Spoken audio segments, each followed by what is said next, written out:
رسول بخش رئیس صاحب سر، جب ہم بات کرتے ہیں، ظاہر ہے پاکستان سے ہمارا تعلق ہے، پاکستان میں جب انتخابات ہوتے ہیں تو یہاں تو آپ کو پتہ ہی ہے کہ کس طرح کے ہنگامی قسم کے حالات دیکھنے کو ملتے ہیں. حساس پولنگ اسٹیشنز ہوتے ہیں، یہاں پہ مار دھاڑ ہو جاتی ہے، لاتیں چل جاتی ہیں، مکے چلتے ہیں. لیکن ظاہر ہے جو مہذب معاشرے ہیں جن کی اس وقت ہم مثالیں دے رہے ہیں یا بات کر رہے ہیں، وہاں پر ایسا ہوتا نہیں تھا نارملی. لیکن اب یہ شکایات بھی سامنے آنا شروع ہو گئی ہیں. کہیں جیسے ابھی یوسف چوہدری صاحب بتا رہے ہیں جی ووٹنگ مشین خراب ہے، کہیں پہ جو ہے وہ خود ڈونلڈ ٹرمپ پینسلوینیا میں الزام لگا رہے ہیں کہ وہاں پر دھاندلی کی جا رہی ہے قبل از وقت ووٹنگ جو یعنی کہ وہاں پر ہوئی اس میں.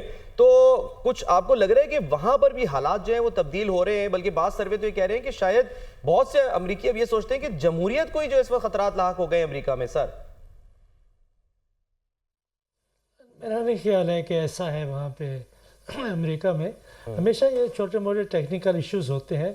یہاں وہاں پہ لاکھوں کی تعداد میں مختلف چھوٹے چھوٹے یہ پولنگ سٹیشن ہے ملک کے کونے کونے میں. کہیں پہ کوئی تھوڑا سا مسئلہ ہو سکتا ہے، لیکن وہاں پہ کوئی الیکشن کمیشن آف پاکستان نہیں ہے کہ وہاں پہ الیکشن کرا رہے ہو. وہاں پہ اگر میرے پاس وقت ہو اور آپ کی دلچسپی ہو تو آپ کو بتاؤں کہ الیکشن کنڈکٹ کیسے ہوتے ہیں وہاں پہ.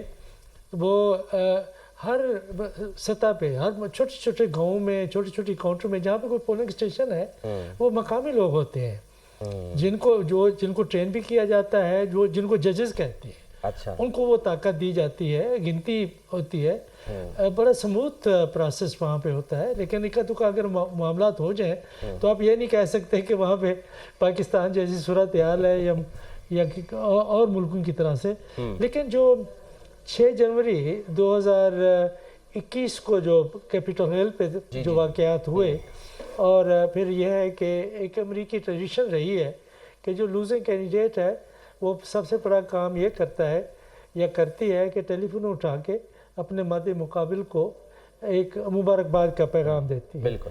یہ پہلی دفعہ شاید میری تاریخ، میں نے جب سے الیکشنز کو فالو کرنا شروع کیا ہے، 76 سے میں کر رہا ہوں. اچھا. اس سے یہ ایسا کم ہی ہوا ہے. یہ غالباً یہ پہلی دفعہ ہوا ہے کہ ڈونلڈ ٹرمپ نے نہ صرف یہ ہے کہ فون نہیں کیا بائیڈن کو، بلکہ یہ الزام لگانا شروع کر دیا کہ الیکشن میں دھاندلی ہوئی ہے.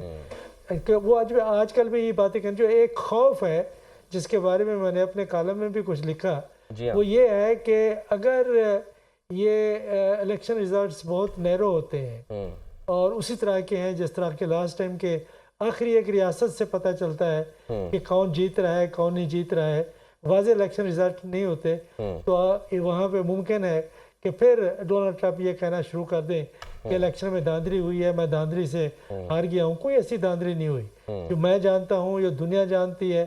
امریکی نظام ایسا ہے کہ وہاں پہ دھاندلی وہ اس طرح کی نہیں ہو سکتی. جس کالم کا آپ ذکر کر رہے ہیں، ٹھیک ہے رسول بشیر صاحب بالکل وجہ فرما رہے ہیں کہ وہاں پر اکا دکا واقعات کہہ لیں، یا ظاہر اتنا بڑا امریکہ ہے، 50 ریاستیں ہیں، کہیں نہ کہیں کچھ نہ کچھ مسائل تو ہو سکتے ہیں. لیکن اسی کالم میں سر آپ لکھ رہے ہیں کہ امریکہ کا سیاسی ماحول زہر آلود ہے، ذاتی رنجش اور تلخیاں زوروں پہ ہیں، جھوٹ اور الزام تراشی کبھی ایسی دیکھی نہ تھی. اب یہ جو باتیں آپ لکھ رہے ہیں سر، یہ تو پاکستانی سیاست سے ہی مماثلت رکھتی ہے نا. یہاں پر بھی تو یہی ہوتا ہے، پولرائزیشن بہت بڑھ گئی ہے وہاں. اصل میں نہیں، ایشو یہ ہے کہ اس وقت عالمی طور پر جو مسائل ہیں ہر جگہ کے اوپر سیاست زہر آلود ہوئی ہے. یہ صرف امریکہ میں نہیں ہوئی ہے، برطانیہ میں دیکھیں کیا ہوا ہے، جرمنی میں دیکھیں، فرانس میں دیکھیں، دنیا کے ہر جمہوری ملک میں جہاں لوگوں کے پاس آواز ہے. اور جس طرح سے کووڈ کے بعد معاشی مسائل، سماجی مسائل پیدا ہوئے ہیں، اور اس وقت دیکھیں دنیا کے حالات نارمل نہیں ہیں.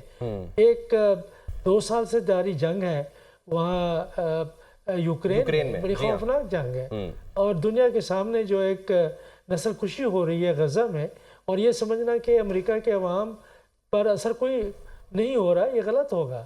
دیکھیں کہ امریکہ کے جو میجر کیمپسز ہیں وہاں پہ اسٹوڈنٹس نے وہاں پہ ڈیمانسٹریشن کیے ہیں، پروفیسرز کو نکالا گیا ہے، جو یونیورسٹیز کے سربراہ ہیں ان کو نکالا گیا ہے، ڈینز کو نکالا گیا ہے، اسٹوڈنٹس کو نکالا گیا ہے. یہ عام جیسے حالات نہیں کسی بھی دنیا میں. تو ایسے حالات میں جب معاشی، سماجی اور عالمی تناظر میں اگر آپ حالات کو دیکھیں تو تلخیاں بڑھ جاتی ہیں. اور امریکہ میں جو خصوصی طور پر جو تلخیاں بڑھی ہیں اس میں ڈونلڈ ٹرمپ کا بہت بڑا کردار ہے. یہ بہت ہی